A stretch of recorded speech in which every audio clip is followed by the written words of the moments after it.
kapan sih kita bisa selesai sama diri kita? Bukankah hidup adalah rentetan masalah? Nah itu. Tapi qadarullah memang luar biasa untuk kantor bisa mengizinkan hal itu. Itu sistemnya gimana sih Kak, kalau boleh tahu? Mungkin siapa tahu ada owner bisnis di luar sana kan yang membuat ini sebagai percontohan mungkin. Seperti apa? Adalah temankan Uma, kita ikut sama-sama, ini perjuangan. Dengan kondisi panas, hujan, pulangnya harus malam, dengan belum 40 hari ya Kak, itu tuh wanita di 40 hari pertama setelah melahirkan tuh belum pulih banget kan? Fisik, mental. Itu kalau nggak salah, nifasnya kan 40 hari pas ya? Yes, itu masih fase nifas.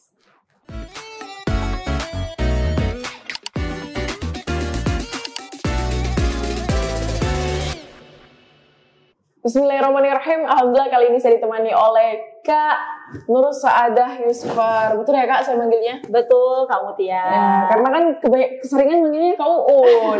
Ini kalau di apa ya, teman-teman kita rata-rata manggilnya Kak Uun, teman-teman. Jadi nama penuhnya sama nama panggilannya beda ya? Beda. Tapi kok bisa dipanggil Uun? Katanya sih emang dari dulu kepingin dipanggil Uun. Berarti itu panggilan dari kecil? Yes. Tapi kebawa sampai ke ranah ini ya? Ranah kerjaan juga ya? Jadi kalau di absen orang pada bingung. Iya. Uun kok nggak ada namanya di absen? Pak, nama saya Nur Saadah gitu. Nur Saadah Yusfar.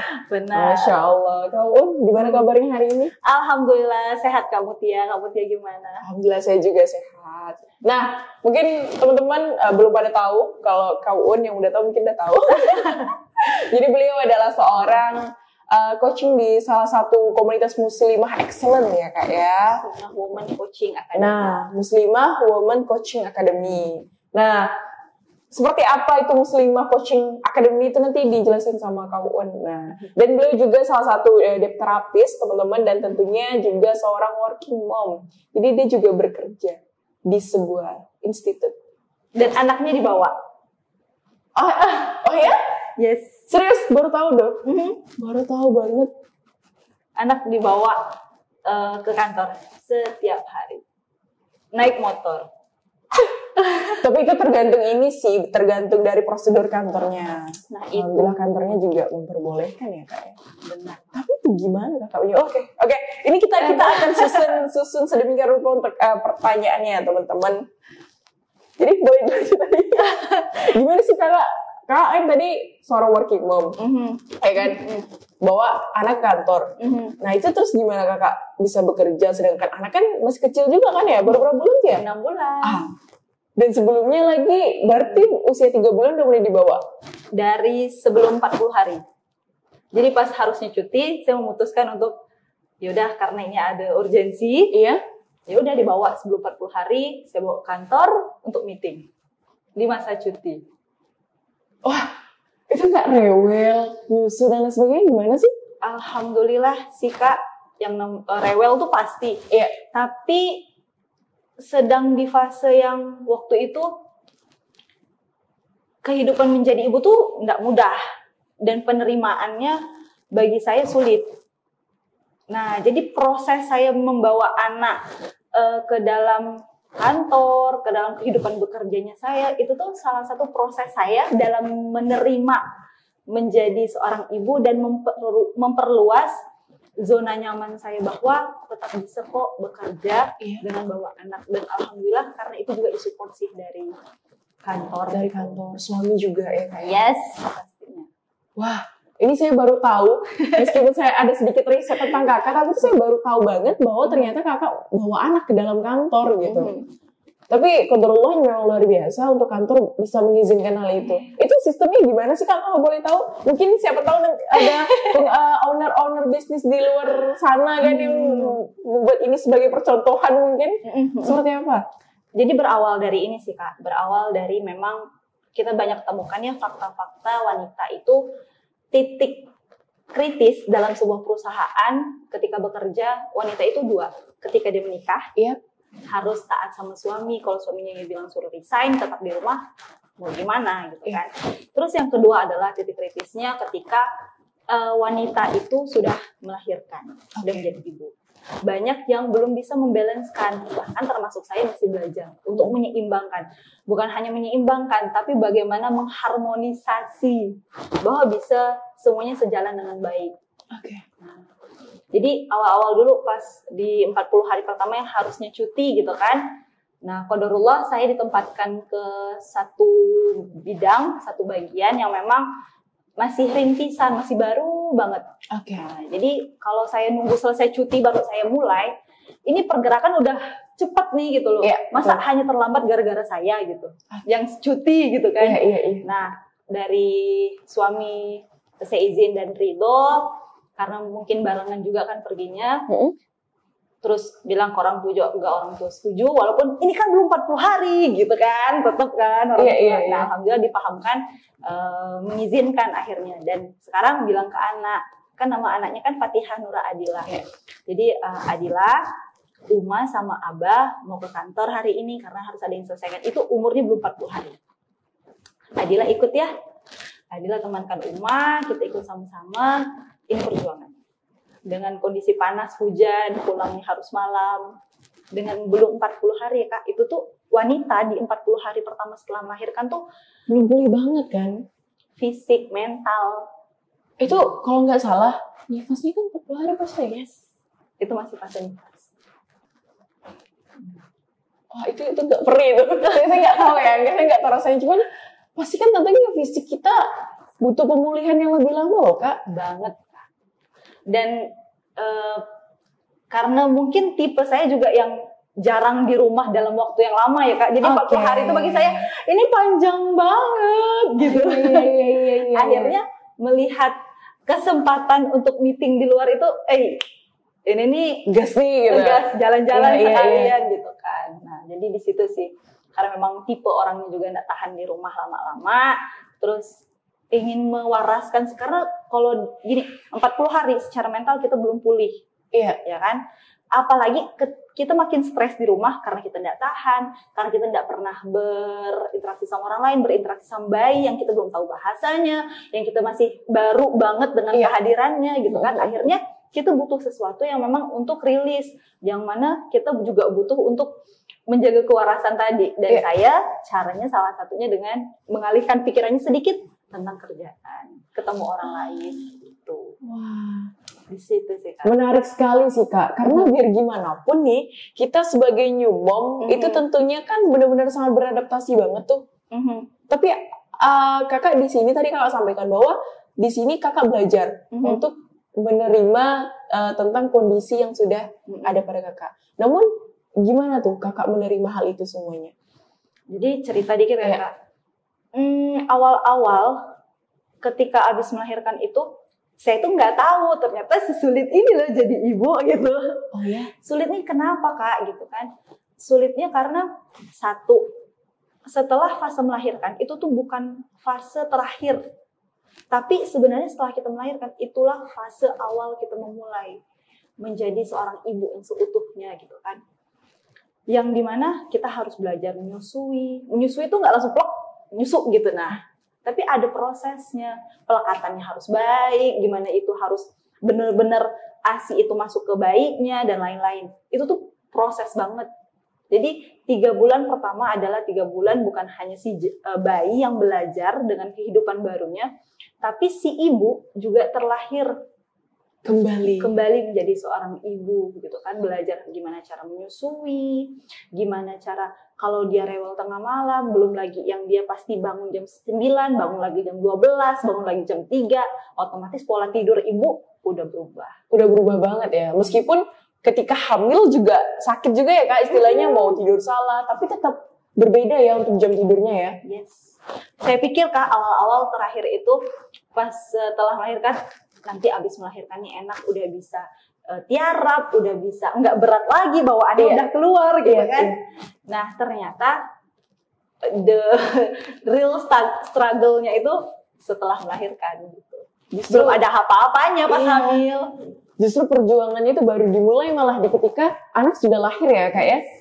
Yes. Karena kita mengeluarkan makhluk hidup loh Kak. Iya, betul. Gimana waktu itu tuh sempat udah dibilang kan, kita nggak bisa punya anak. Ini kan gimana kalau dia nangis? Nggak bisa. Saya nggak tahu kenapa ini anak nangis, disusuin nggak mau. Oh ternyata pampersnya yang penuh.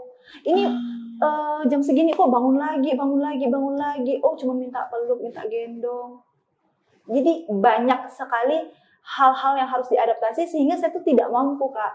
Yang awalnya saya pikir fase itu adalah fase yang menyenangkan karena udah selesai lahiran kan gitu, nggak berat lagi bawa perut dan lain-lain gitu kan. Nah ternyata di fase itu jauh lebih melelahkan menurut saya.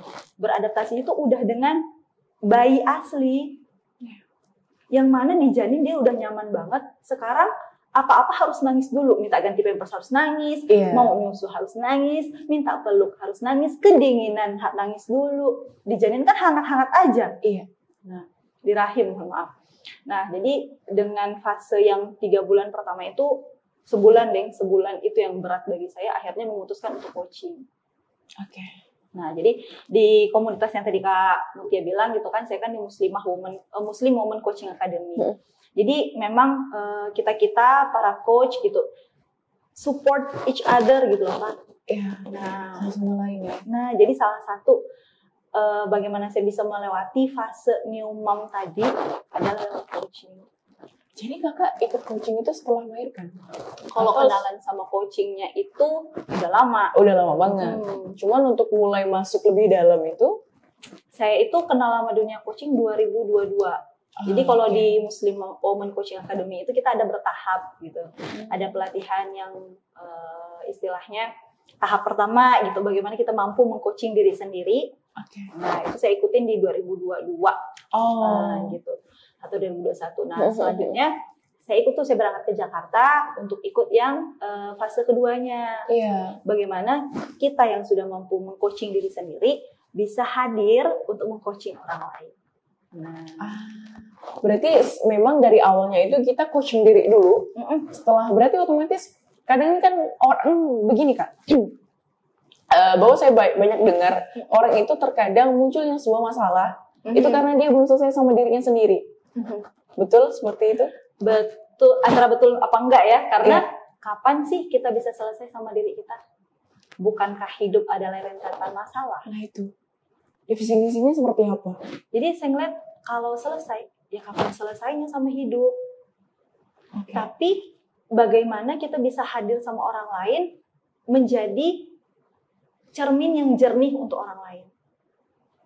Jadi kalau kita memandang, kalau coaching itu kan Kak, kita bagaimana menghadirkan diri sebagai cermin yang jernih untuk orang lain. Bukan menjadi seseorang yang bisa menyelesaikan masalah orang lain. Beda ya? Beda. Dan kita juga nggak akan pernah mampu menyelesaikan masalah orang lain. Karena kita nggak tahu kapabilitasnya mereka. Kita ngasih saran. Ternyata mereka secara kapabilitas nggak mampu untuk melakukan apa yang kita sarankan. Jadi coaching itu bagaimana kita mampu menjadi cermin yang jernih untuk orang lain, mensupport mereka dengan memberdayakan dirinya dengan cara memberikan pertanyaan-pertanyaan yang mudah. Gitu. Akhirnya dia yang akan mampu mengeksplor ke dirinya sendiri dan menemukan sebenarnya apa sih saran yang aku butuhkan, tindak lanjut seperti apa yang akan aku lakukan, dan yang sesuai dengan kapabilitas dan potensi yang udah Allah titipkan di dalam diri. Jadi malah kita ini ya lebih ke tanya lagi sama diri kita. Jadi fungsinya ada coach ini membantu kita untuk menanya sama diri kita sendiri bakalan seperti apa ya Kak ya? Yes. Jadi bukan orang lain yang mendikte kita ataupun menyarankan kayaknya harus kayak gini deh, harus kayak gini gitu. Bahkan makanya pas di fase coaching saya saat menerima fase menjadi seorang ibu itu pertanyaannya adalah apa sih makna, apa yang Un rasakan? Itu kan kata-kata yang jarang ya ditanyakan orang lain gitu loh Kak. Iya betul. Cuman apa kabarnya, gimana targetnya, ini gitu kan. Hanya pertanyaan general seperti itu. Tapi seberapa sering sih kita melontarkan ke orang lain, rasanya gimana sih pagi hari ini kamu Tia? Beda ya. Oh iya, akhirnya look back to myself gitu kan. Apa sih yang dirasakan hari ini ya? Jadi belajar mengidentifikasi rasa. Kenapa pas jadi perasaannya apa sih ketika menjadi ibu? Takut. Apa apalagi ya, marah, apalagi ya. Terus didalami lagi tuh, apa yang memicu perasaan takut? Karena ada pemikiran nggak bisa jadi ibu yang baik untuk Adila. Kenapa ada pemikiran seperti itu? Karena belum ada ilmu. Jadi apa yang butuhkan sekarang? Ya ilmu. Support seperti apa yang dibutuhkan untuk dapat ilmu? Kayaknya belajar deh. Akhirnya nggak fokus ke yang Uunnya takut, tapi oke, takut itu ngirimin sinyal ke Uun. Iya. Terus sinyal ini harus dapat dong, pesannya apa gitu. Ternyata takut tadi, perasaan tadi itu ingin mengantarkan Uun untuk lebih mempersiapkan diri dong jadi ibu gitu. Nah, jadi sampai di titik Uun pengen bilang apa sih ke Allah kalau Uun takut? Ya Allah, aku yakin Kau tahu apa yang aku butuhkan lebih dari aku yang tahu. Dan kenapa di saat ada orang lain yang minta punya keturunan dan belum Engkau izinkan, kenapa aku yang tidak pernah minta Engkau izinkan? Apa hikmah? Jadi ditanya lagi, hikmah dari kondisi saat ini apa sih, Un? Kayaknya Allah lagi menyiapkan jalan baru, Mbak, kata saya gitu kan. Kayaknya Allah lagi nyiapin jalan baru, jalan tambahan untuk Un, bisa pulang, bisa balik lagi ke Allah untuk bawa bekal dengan jalan mencari ibu, dengan jalan menjadi ibu. Karena mungkin ibadah Un belum cukup untuk Un bisa pulang, mungkin jadi ibu inilah salah satu Un untuk cari bekal pulang. Jadi makna saya menjadi ibu yang tadinya well anaknya, itu tuh bukan itu masalah sebenarnya. Iya. Bukan Uun nggak butuh ilmu gimana sih cara menenangkan anak, kenapa anak rewel dan lain-lain. Tapi bagaimana Uun belajar memaknai peran sebagai ibu. Dan itu change everything. Merubah segalanya jadinya. Oh, anak nangis. Oh ya udah, sini susukan. Oh, anak ini. Jadi kenapa sih nangis? Kenapa sih? Awalnya gitu, Kak. Iya. Ini anak udah disusukan, masih nangis sih. Pampers udah diganti, masih nangis. Setelah itu, Kak, itu tuh kayak Adila nangis. Adila, apa yang gak enak, nak? Walaupun belum ngomong. It change everything. Karena mindsetnya udah kebuka dan udah itu banget. Dan udah berubah banget ya. Dari awalnya kita nanya kenapa, jadi ya udah kerjain semuanya. Hasilnya malah memberikan solusi dan membuat hati kita tenang ya, Kak. Dan tidak terlalu terbawa perasaan tentunya. Yes. Ya, Kak. Jadi bagaimana kita fokus ke solusi, tangkap perasaan yang hadir, apa makna dan pesannya, terus kita mau ngapain ya habis. Mungkin ini karena terpengaruh perempuan, bedanya perempuan sama laki-laki itu tadi, Kak. Yang dimana perempuan lebih dominan perasaan daripada logika, iya apa enggak? Iya kan? Oke, wow, menarik banget. Itu hanya karena mungkin beberapa pertanyaan seperti itu jadi menggugah kita ya, memberikan solusi dalam keriuhan kita yang sebelum-sebelumnya. Betul, Kak. Wah, seberapa sering sih seorang Kak Mutia menanyakan perasaannya hari ini apa? Terus kalau saya tanya, Kak Mutia, apa sih yang penting saat ini bagi seorang Kak Mutia? Bahkan kita sendiri pun nanya, memberikan pertanyaan-pertanyaan menggugah ke diri kita sendiri itu jarang ya, Kak? Iya betul, saya merasakan hal demikian. Akhirnya potensi terus juga banyak hal-hal yang tuh masih tersembunyi karena nggak pernah digali. Karena sepenting itu juga ya kita mengajukan pertanyaan-pertanyaan yang mungkin menggugah ya, Kak ya.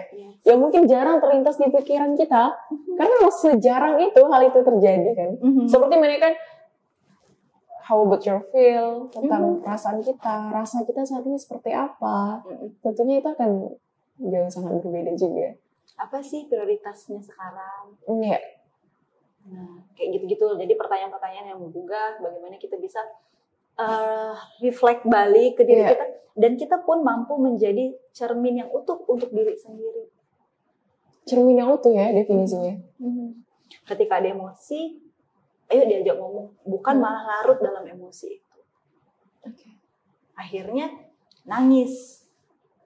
Padahal banyak sekali cara kita untuk mendeskripsikan atau memperlihatkan emosi kita itu kan. Tapi ujung-ujungnya karena kita nggak tahu ini rasa apa sih, pengennya nangis aja. Kenapa kok nangis? Pengen nangis aja. Apa yang dirasakan? Nggak tahu. Itu banyak banget sih terjadi. Karena kita belum jadi cermin yang utuh untuk diri kita sendiri. Jadi kalau tadi kita membahas perkara selesai dengan dirinya sendiri, sebenarnya larinya bukan di situ ya. Karena yang kapan selesainya, balik lagi pertanyaannya kayak. Tapi kalau kita berbicara mengenai analogi cermin yang utuh untuk diri kita, itu beda lagi. Tapi kalau tadi kita dengar kisah kakak di coaching, itu dijelaskan bahwa ujung-ujungnya mengaruhnya ke keimanan nggak sih? Iya, keimanannya tuh ada di mana kakak memaknai hal itu. Yes. Ya, itu pemberian Allah, itu amanah dari Allah. Ya kan? Mungkin ini adalah sebuah jalan aku untuk bisa mendapatkan suatu hal yang lebih baik nanti di akhir. Mungkin ini adalah sebuah jalannya. Itu yang kakak maknai, bukan? Yes. Nah, sekarang pertanyaannya adalah mengenai mental dan keimanan. Definisinya seperti apa menurut kakak? Mental dan keimanan. Iya. Ini kita berbicara mengenai seorang muslim dan muslimah saja ya kak ya, tidak terlalu jauh. Nah, sehingga keimanan itu jadi satu, dia tidak mencar-mencar kan. Kita bicara di ranah itu saja, antara mental dan keimanan. Menurut kakak definisinya seperti apa? Apakah sama atau tidak? Karena begini, mungkin saya lebih jelaskan lagi agar kakak lebih ini. Orang banyak bilang gini, aku memiliki case, aku memiliki problem, aku punya masalah. Namun banyak orang-orang mengatakan, kamu kurang sholat, kamu kurang ngaji. Coba kamu rajin ngaji, coba kamu rajin sholat, pasti masalah kamu fine-fine aja tuh. Nah, tapi banyak yang membantah hal itu. Membantahnya seperti apa? Itu tidak membuat aku selesai dari masalah. Karena mereka telah berpikir pakai logika kak. Contoh, mereka punya utang nih. Aku punya utang 5 juta. Aku ngaji, aku sholat, emang benar akan terlunaskan? Mereka berpikir demikian. Nah, sehingga ngaruh ke mental. Itu kok menurut kakak gimana definisinya? Kalau di saya definisinya lebih ke berhubungan sih kak. Dua hal itu berhubungan erat. Karena bisa jadi ada di fase yang aku udah sholat kok, aku udah ini kok, tapi kok aku hidupnya gini-gini aja ya. Kita tidak bisa langsung menseparasi itu sholat tuh sholat, mental tuh mental gitu kan. Tapi ini saling koneksi. Berarti bukan dua hal yang berbeda. Kalau dari kakak, pendapat kakak ya? Tapi dia saling berhubungan. Kalau itu pendapat saya sih kak. Bahkan ada di titik kemarin itu, kenapa sih sholat? Kalau ini kondisinya mungkin kebalik, lebih ke kondisinya futur ya kak, pas lagi futur gitu kan. Nah bisa jadi kenapa futur? Ini saya langsung koreksi dari segi, emosi lagi nggak stabil nih. Ternyata ketika mental lagi nggak stabil, ngaruh ke keimanan, malas sholat. Jadinya kok kayak gini ya, kayaknya mau jamaah tuh males kayak gitu-gitu. Buka Quran malas dan lain-lain. Nah, dan saya pun berasumsi yang sama ketika keimanan juga lagi down, pasti berpengaruh ke mental juga. Jadi saling terkait gitu. Jadi menurut kakak mental dan keimanan adalah sebuah hal yang berkesinambungan ya? Yes. Oke. Bayangkan kak, kan kita kalau nifas itu 40 hari nggak boleh sholat. Iya. Tapi Allah sampaikan di Quran gitu kan, pertolongan itu dengan sabar dan sholat. Iya. Pas nifas nggak bisa sholat. Iya. Tapi harus sabar. Ayo gapai pertolongan Allah dengan sabar. Apapun ujian yang Allah hadirkan, hadapi dengan sabar. Dan sabar itu dari mana? Kalau nggak diterima. Kalau denial terus, ini kenapa sih kayak gini-gini? Gimana mau sabar? Accept aja tuh belum. Berarti apapun ketentuan yang telah Allah berikan sama kita, sebelum sabar, kita terima dulu. Maka muncullah sabar. Karena kalau kita masih denial tadi, nggak sampaikan, ya kita nggak akan bisa sabar mungkin ya. Iya. Karena gimana mau sabar, kita aja nggak nerima kok apa yang udah takdir Allah berikan sama kita ya kan. malah mempertanyakan kenapa ini terjadi, kenapa saya, kenapa dunia ini nggak adil. Oh itu relate banget sih, itu relate banget sih Kak.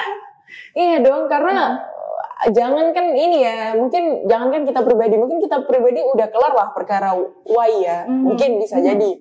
Tapi di luar sana sosial media itu jadi ranah untuk orang curhat, bener nggak sih? Yes. Nah, Yes. ya Allah kenapa hidup nggak adil? Kenapa aku dilahirkan di keluarga yang seperti ini? Kenapa aku begini? Sebuah hal yang dimana mereka tidak terima dengan hal itu. Soalnya kalau kita maknai tadi yang kakak sampaikan, kalau kita maknai, oh mungkin aku terlahir di keluarga seperti ini membuat aku tidak akan jadi aku yang seperti ini gitu. Dan butuh proses dan itu butuh partner. Butuh teman yang memang bisa diajak cerita. Kayak misalnya saya ngobrol sama Kak Mutia tadi kan, kalau itu kan sempat ngobrol-ngobrol ya, dan gimana rasanya tadi ngobrolnya tuh kayak gayung bersambut gitu loh Kak.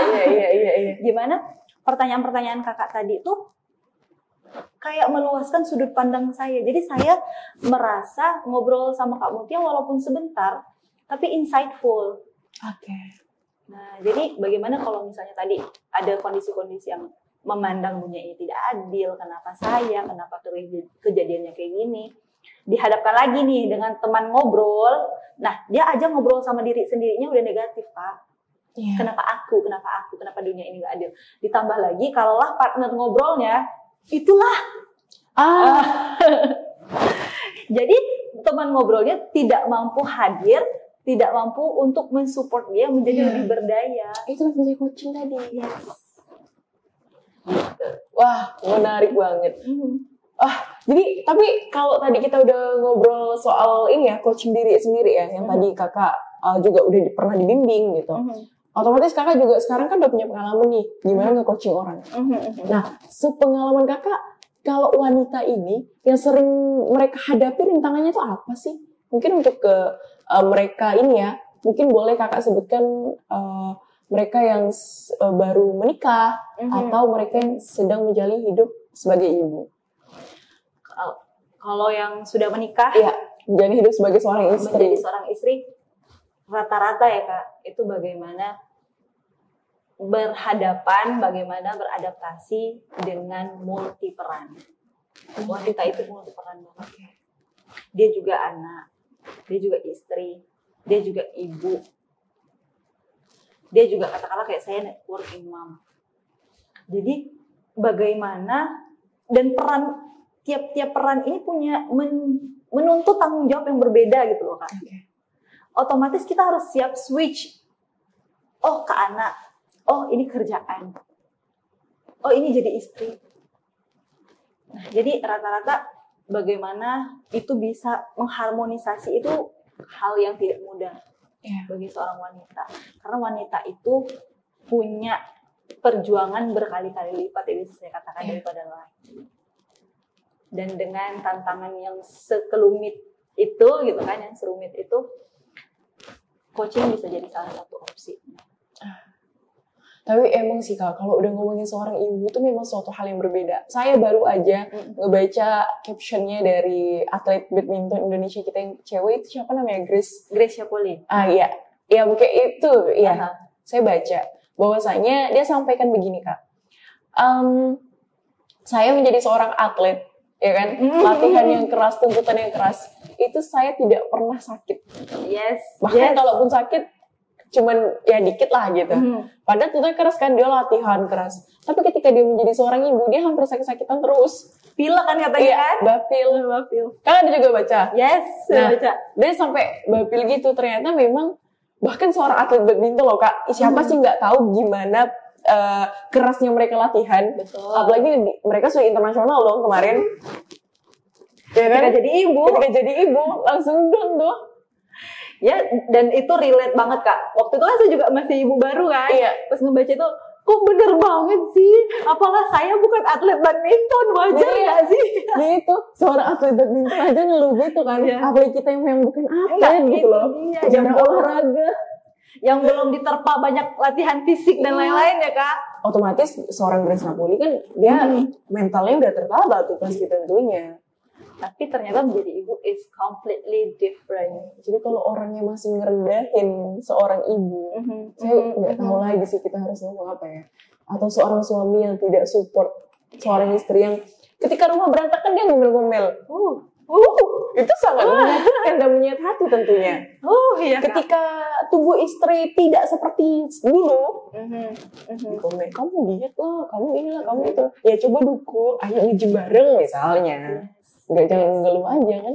Kebanyakan mungkin suami-suami di luar sana ya banyaknya ngeluh ketimbang memberikan solusi. Padahal dia mikirnya logika kan bukan perasaan. Iya. Kenapa kok jadi sekarang kebalik? Kebanyakan rata-rata gitu ya nggak sih? Benar. Itulah kenapa baby blues itu jadi makanan utama untuk ibu-ibu baru ya Kak. Rentan sekali. Terutama mungkin sekarang udah pengaruh sosial media. Kalau dulu mungkin ibu-ibu zaman dulu, aku anaknya 5 juga nggak pernah aku baby blues. Benar banget. Sejujurnya kalau udah ngeliat kayak gitu, Allah sabar, kenapa gitu. Saya mungkin ya aslinya memang belum jadi seorang ibu, cuma hanya saja kalau udah ngedengar hal itu kok jadi sakit hati sendiri gitu.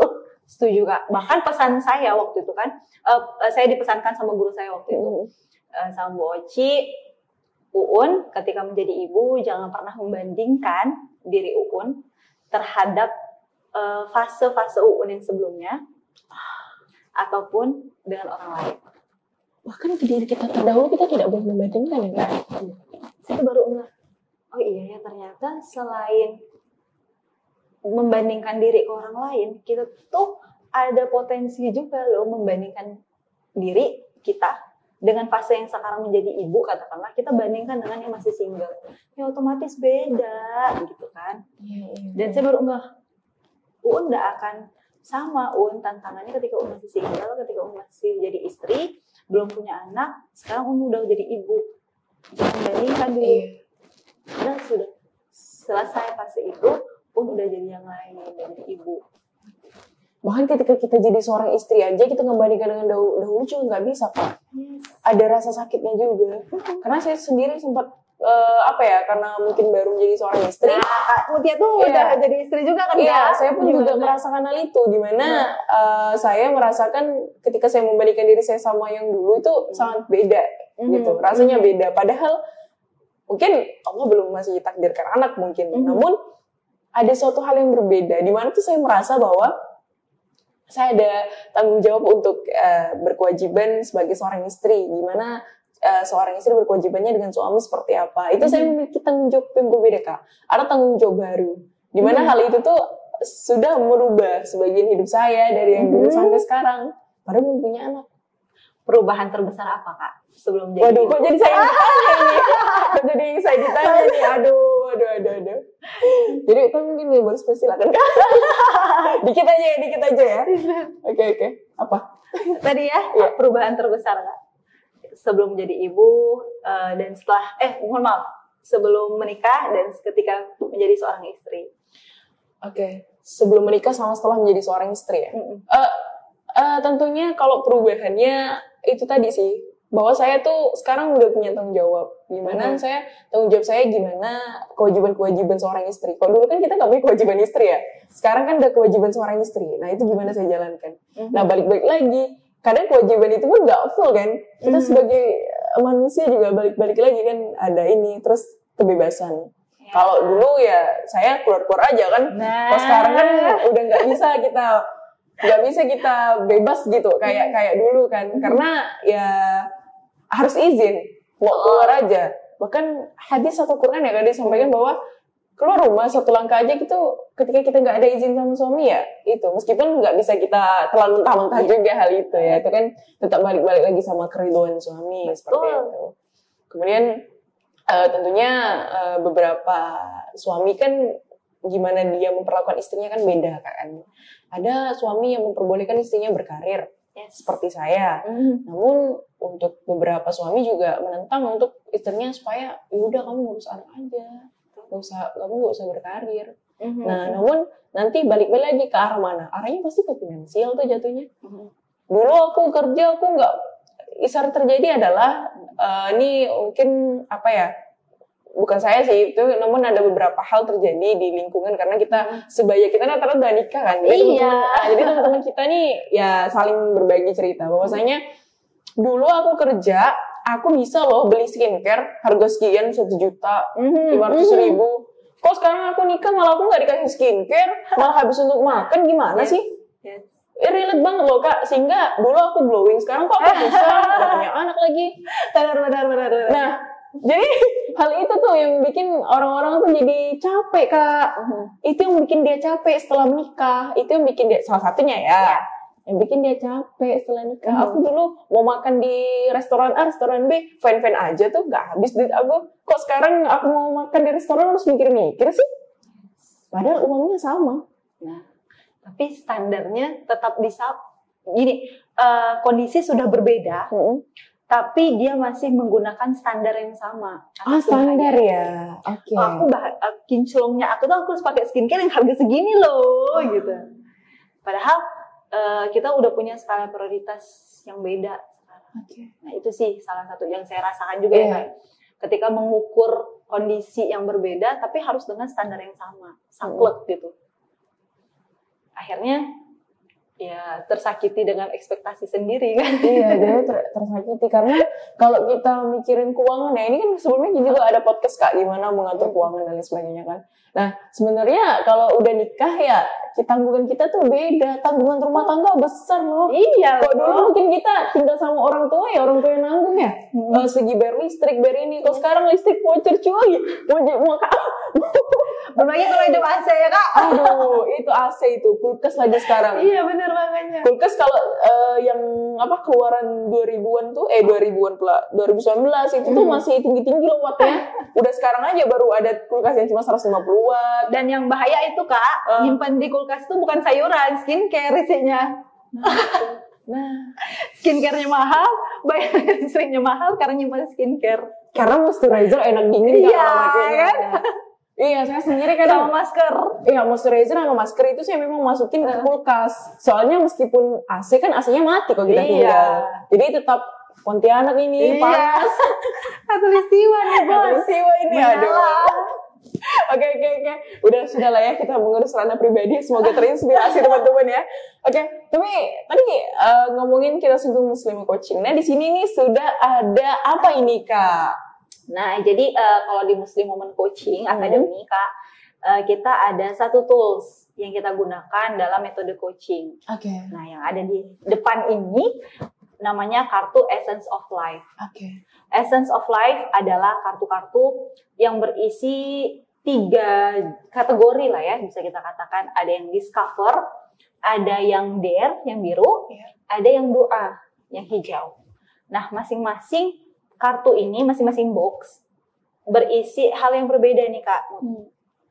Kalau di discover, ini ada 99 gambar. Gambar ya? Gambar. Plus kata-kata di baliknya. Boleh di-spill nggak? Nah, boleh banget dong, gitu kan. Terus kalau yang ini, yang doa ini apa? Isi doa-doa? Bukan, kalau doa itu 99 Asmaul Husna. Nah, jadi di situ ada tulisan, ada makna bagaimana kita mengimplementasi ya, menerapkan, mengaplikasikan makna-makna Asmaul Husna, nama-nama Allah. Terus ini kan masing-masing isinya 99. Itu terinspirasi dari Asmaul Husna. Betul banget, Kak Mut. Ini 99 pertanyaan.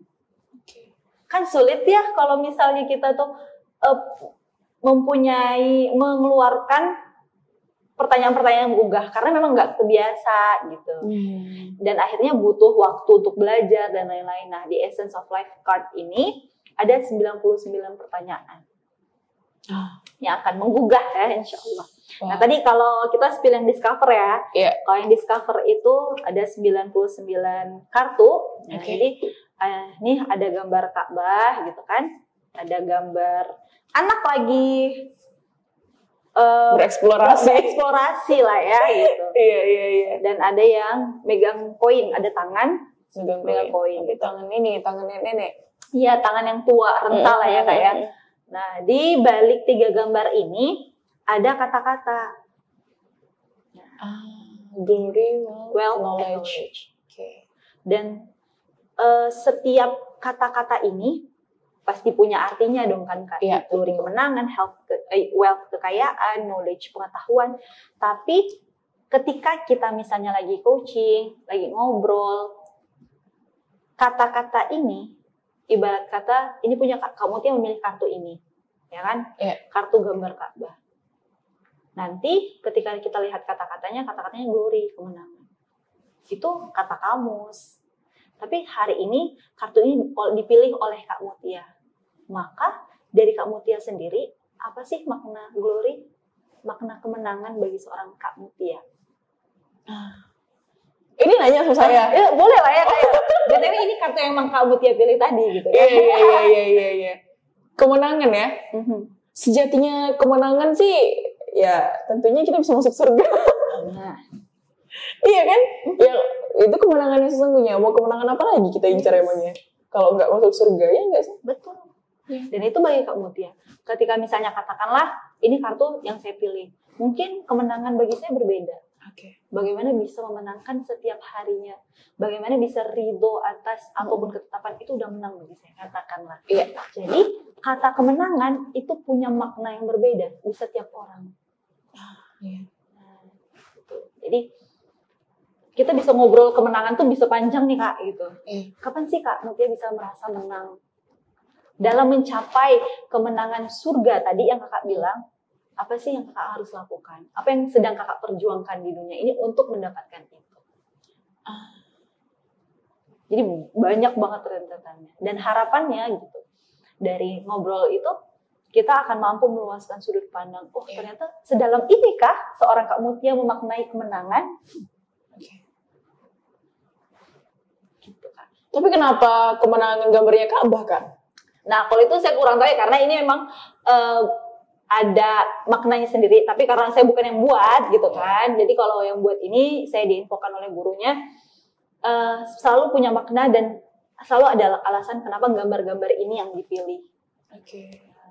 Bahkan dari mulai pemilihan gambar, pemilihan kata, itu melibatkan banyak sekali akademisi, ahli tafsir, ustadz-ustazah, dan lain-lain. Wow. Menarik banget sih, dari kotak ini tuh memiliki 99 gambar dan juga tulisan. Yang dari situ tuh satu aja udah memaparkan kita banget gitu. Iya, benar. Wow, berarti ini dikeluarin semuanya kalau ketika coaching, habis itu mereka suruh pilih ya gambarnya kayak gitu. Atau gimana sih sebenarnya prosesnya? Sebenarnya bebas banget, kita bebas mengeksplor cara penggunaan kartu ini. Jadi kalau di Muslim Women Coaching, kita memang untuk mendapatkan kartu ini kita akan melewati satu kelas namanya Essence of Life Practitioner gitu. Jadi kita akan diberi edukasi dulu, diberikan pengetahuan gimana sih cara menggunakan kartu ini yang baik dan benar dan berdampak harapannya. Jangan sampai ya layaknya kameranya tadi yang kita ngobrol kamu, kamera mau DSLR kayak apa kayak bla bla bla. Tapi kalau misalnya yang pakai ya cuma tahu pakai kamera HP gitu kan, nah mau secanggih apapun kameranya ya tetap nggak akan kepake gitu kan fitur-fiturnya. Nah fitur-fiturnya nggak akan kepake sih. Sama kayak kartu ini. Jadi katakanlah saya mau coaching Kak Mutia, bisa aja saya cuma hadirkan 10 kartu, 5 kartu. Begitu. Saya kira semuanya ini bingung deh kalau milih semuanya 99. Apalagi perempuan ya. Apalagi cewek kan. Disuruh milih. Ini gambar ini gambarnya sangat-sangat banyak karakternya sih, karakter sedih, hope, perjuangan dan juga sebuah tantangan nih sangat mewakili banget beban. Sangat mewakili cermin pecah juga dan Masya Allah luar biasa. Kemudian untuk apakah ini nih hanya media untuk tiganya untuk mendapatkan satu perluasan di individu atau sebenarnya tiga-tiga ini wajib dipakai? Enggak mesti. Oh enggak mesti ya? Jadi bisa mau pakai satu aja boleh, mau dikombinasikan tiga-tiganya juga silahkan. Ini hanya tools gitu. Iya, media aja ya. Karena balik lagi ini Muslimah Women Coaching Academy. Muslimah Women Coaching Academy berarti memang nge-coach perempuan ya Kak ya? Kalau untuk prakteknya gitu, itu bisa dilakukan untuk siapa aja. Bahkan saya pernah, kan tim saya tuh pernah megang general affair. Jadi bagian umum dan aset. Iya. Jadi itu kan rata-rata laki-laki semua ya timnya. Saya pakai ini. Tapi untuk yang akademi yang tadi kakak ini kan Muslim Women Coaching Academy itu tentunya yang memang muslimah semua dong. Yes, yang ikut kelasnya ya kak. Iya, yang ikut kelasnya muslimah semua dong berarti. Tapi permasalahan muslimahnya apa sih kak secara general kebanyakan? Ih banyak banget kak.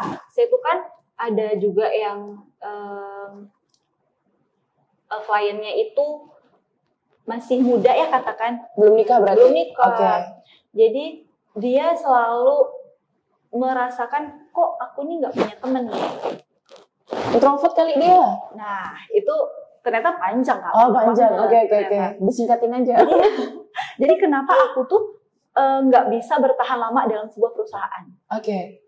Di sini cuma 3 bulan, pindah lagi, cut off, laid off, ada yang dipecat lagi, gini. Akhirnya dia sampai di satu titik, kayaknya something wrong deh. Aku perlu ngobrol Kak Un. Oke. Akhirnya kita ngobrol. Apa sih Kak yang menjadi pemicu sebenarnya? Saya itu bukan orang yang nyaman ketika ngobrol sama orang lain untuk memulakan pembicaraan sama orang lain. Okay. Terus saya tanya lagi, kenapa Kak? Maksudnya apa yang menyebabkan hal itu terjadi? Karena takut akan persepsi orang ketika saya kayak gini gitu kan. Terus saya tanya lagi, apa sih Kak pentingnya persepsi orang lain terhadap Kakak? Seberapa penting? Penting karena saya pernah menjadi seorang ketua kelas dulunya, dan saya ketika membuat keputusan itu teman-teman saya tidak setuju dan saya dikucilkan, ditentang. Okay. Ternyata disitulah trust issue bermula. Akhirnya takut tuh ngambil keputusan, takut dekatin orang lain. Iya. Takut dikucilkan lagi. Karena trust issue tadi ya. Kayak gitu. Itu satu poin tuh, belum lagi ada yang baru curhatnya lewat PDF Kak waktu itu. Sampai dia pertanyaan kayak gini, ini Allah tuh ada nggak sih? Oke. Nah, sampai ada yang kayak gitu tuh, dia diterima sebagai PNS tapi diletakkan jauh dari keluarga gitu kan, pedalaman gitu. Akhirnya kok teman aku mudah banget mutasinya, kok aku yang punya uzur syar'i yang memang harus pulang, kenapa aku nggak bisa mutasi? Allah tuh ada nggak sih kayak gini gitu. Iya. Terus ada lagi yang sama pengalamannya kayak saya, bagaimana akhirnya menjadi ibu. Terus ada yang anxiety, banyak banget. Terus bagaimana ada pernah satu teman ngobrol saya juga, itu waktu itu kita grup coaching, dia menjadi merantau ke Jepang yang minoritas Muslim. Bagaimana bukan tantangan ya, tantangannya adalah menjaga akidah saya dan anak saya di dunia minoritas, di bagian belahan dunia yang minoritas Muslim gitu. Jadi banyak banget lah salahnya Kak, mau muslimah kek, mau muslim kek gitu kan. Karena yang saya hadapi dan yang saya yakini, kesulitan itu tidak diskriminatif. Mau cewek, mau cowok, mau kaya, mau miskin, mau berduit kah, mau apa kah, mau punya privilege apapun, pasti ada masalah. Bill Gates aja pasti ada masalah. Pasti kan, kita aja yang nggak tahu. Kita aja yang nggak tahu masalahnya. Kita tahu dia tiap hari ngasilin duit dari Windowsnya itu kan. Itu dia makanya. Tahu-taunya juga banyak masalah. Iya kan. Contoh anaknya bandel, misalnya kan kita nggak tahu juga ya. Itu dia makanya. Iya, orangnya cuman ya kita memang nggak tahu kan kehidupan orang di luar sana yang kaya atau yang apa gitu. Wow, menarik banget sih. Tapi jadi, paling banyak memang menjaga kewarasan sih kalau wanita. Karena ini Kak, kasian banget kan kalau orang punya masalah lalu bunuh diri gitu loh. Banyak banget kan kayak gitu, masih bunuh diri, zaman sekarang masih bunuh diri gitu. Maksudnya ya kita nggak tahu ya, semoga Allah jaga kita, semoga Allah matikan kita dalam keadaan husnul khotimah, dimatikan dalam keadaan sebaik-baiknya kematian ya Kak ya. Nah, cuman maksudnya di tengah era dimana kita tuh ada yang namanya coaching, mungkin dulu nggak ada namanya coaching ya Kak ya. Cuma sekarang udah ada yang namanya coaching, kita bisa masuk ke ranah situ juga, dimana kita belajar biar kita tahu value kita nih sebenarnya apa sih. Kebanyakan begini Kak, bahwa perempuan itu merasa dia tidak berguna. Iya. Ya kan, banyak perempuan itu dia ngerasa ya dia nggak berguna gitu. Misalnya dia ibu rumah tangga ya kan, padahal dia tuh hebat loh, kamu udah bisa hamil, banyak orang nggak bisa hamil. Kamu udah bisa melahirkan, kamu punya anak 5 loh, Masya Allah, luar biasa. Karuniamu, amanahmu luar biasa. Gak semua orang bisa mendapatkan kenikmatan seperti itu gitu. Namun meskipun begitu banyak mereka yang ngerasa nggak guna. Karena apa? Mindsetnya itu tadi, arahnya kemana? Ke finansial contohnya. Saya nggak menghasilkan, Kak. Nah itu kan apa ya? Kalau kita bicara problem mungkin nggak selesai-selesai ya, Kak ya. Masih banyak problem. Cuman intinya kesimpulannya adalah di mana di sini nih jangan pernah ngerasa dirinya sendiri. Meskipun mungkin suami kurang support. Cuman gimana caranya mungkin kita bisa mencari sebuah hal di mana kita bisa ningkatin value kita.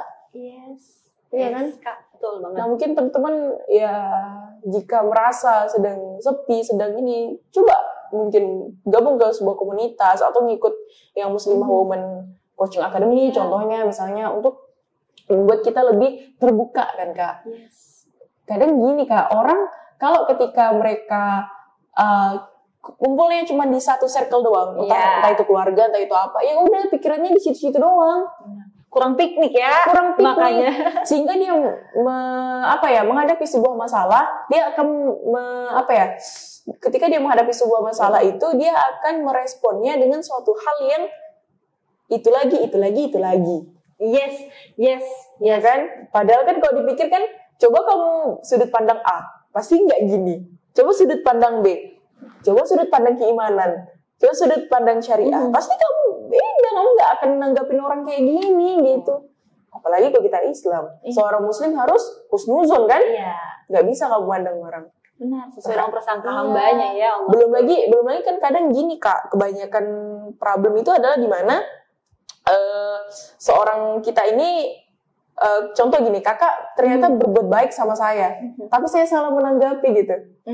Kakak itu sengaja, kakak sengaja gimana? Saya bingung menganalogi. Mungkin kakak sengaja menampar saya contohnya, tapi sebenarnya tamparan itu hanyalah untuk kebaikan kamu, bentuk kasih sayang. Bentuk kasih sayang. Tapi orang, jahat nampar saya. Iya, jangan gitu deh Kak. Orang tua marahin kita aja, kita bilang jahat kok. Iya. Jangan kan nampar. Ya kan? Iya. Udah gitu dong, jahat. Kita dilarang pergi malam dulu ya saya kan. Dilarang pergi malam kayak gini-gini. Jahat, nahan-nahan kayak gitu. Ternyata itu bentuk kasih sayang. Iya.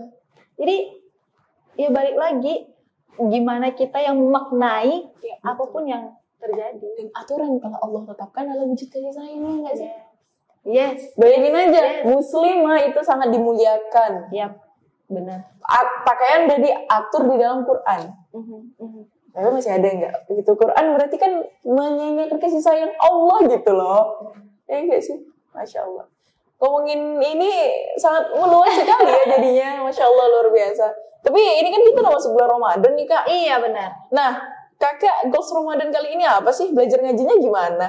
Oh, ya itu tuh Kak. Kan pack ya jadwal gitu kan. Kalau misalnya harus katakanlah ikut majelis taklim gitu kan, tadarus lumayan kan, apalagi saya kerja juga gitu, jadi memang butuh yang fleksibel, butuh yang di mana aja gitu bisa untuk belajar Quran.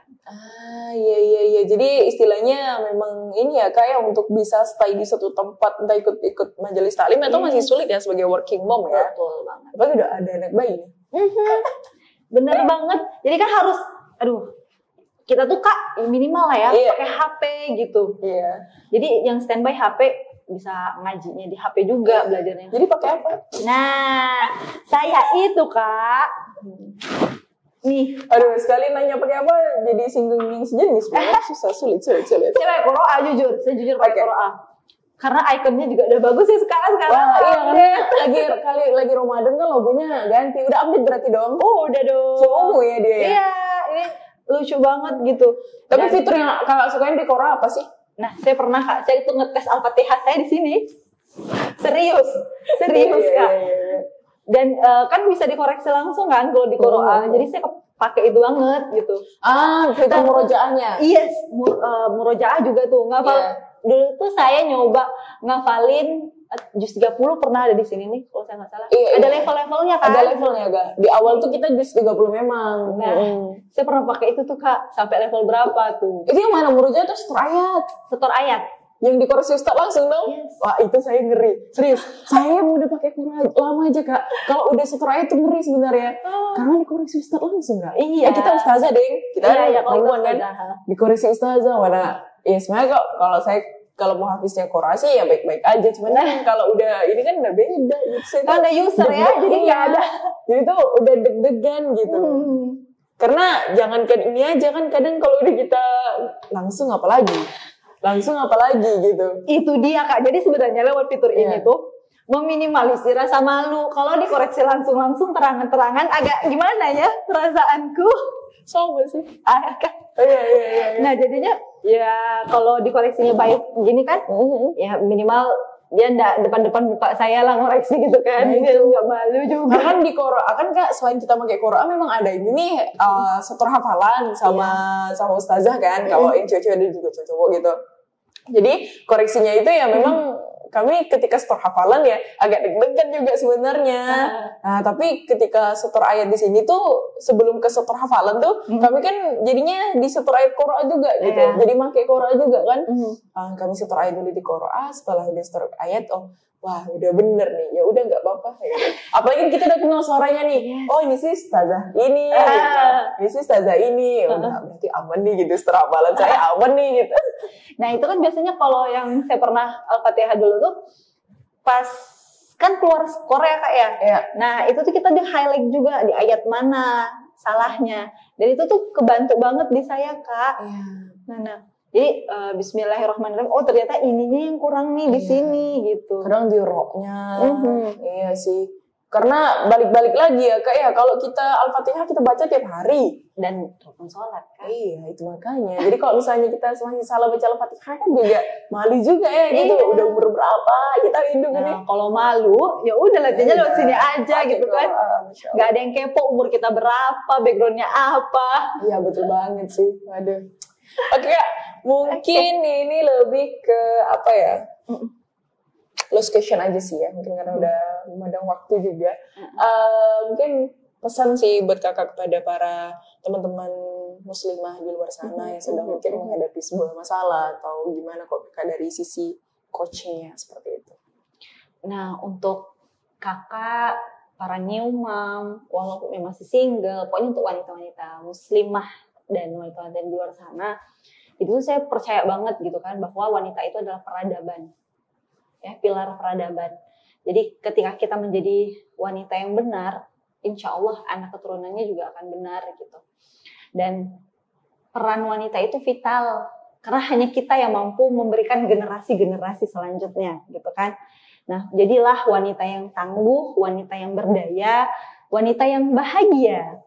Nah, kalaupun ada kesulitan, tantangan yang memang perlu support untuk dihadapi, kita itu bisa kok saling membantu. Jadi wanita berdaya memberdayakan wanita lain juga. Nah, khusus di bulan Ramadan ini Kak Mutia, Muslim Women Coaching Indonesia membuka coaching, mentoring itu buat seluruh wanita-wanita.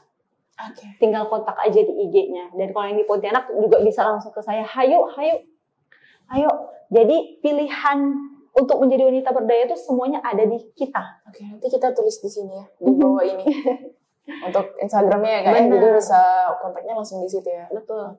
Jadi pilihlah, putuskanlah untuk menjadi wanita yang tangguh, yang mampu bangkit dari apapun kondisi yang sudah ada dan menjadi wanita yang berdaya. Never give up. Kita pasti sampai ke jalan ujung, jalan tujuan. Tapi kita harus semangat, harus tangguh, bangkit berkali-kali. Bangkit berkali-kali ya Kak ya. Karena masalah kan pasti selalu ada ya Kak ya. Namanya hidup ya kan. Gak mungkin kita gak ada masalah. Benar banget Kak. Jadi doa yang sering saya panjatkan sekarang itu adalah ya Allah anugerahkanlah aku jiwa yang tenang, hati yang lapang, sabar yang luas. Bantulah aku untuk bisa ridho atas apapun ketetapan Engkau. Dan semoga aku bisa kembali kepada Engkau dengan hati yang ridho dan mudah-mudahan Engkau pun ridho kepadaku. Apalagi sih yang dicari Kak kalau bukan ridho Allah. Iya sih. Betul banget sih. Gimana Allah mau ridho kalau kita aja nggak ridho sama Allah. Jadi memang kita harus ridho ya Kak ya. Yes. Atas apapun itu. Tentunya apa yang kita kerjakan Allah ridho gitu. Ya bayangin aja kita ngerjain suatu hal yang haram misalnya. Iya. Kan sebenarnya kita nggak tenang kan. Betul. Pasti ada gelisah. Ada kan, gelisah. Kak? Jangankan itu aja. Kau aja sholat gitu nggak tepat waktu pasti gelisah juga ujung-ujungnya. Itu dia makanya. Dan ridho itu apa tuh, belajar ridho atas ketetapan itu kan tetap jatuh berkali-kali. Tetap Iya. ada yang nggak terima. Kita sesuci apa sih Kak bisa ridho, bisa nerima? Kita dihujat nerima. Gimana bisa? Iya, Fitrahnya pasti ada ini dong Iya kan. betul. Jadi itu tuh harus diusahakan. Jadi itu tuh aktif bukan pasif. Ridho tuh bukan tiba-tiba oh udah ridho. Itu tuh sesuatu yang diusahakan. Iya. Berarti kita bisa mengusahakan hal itu ya Kak ya. Yes. Wow.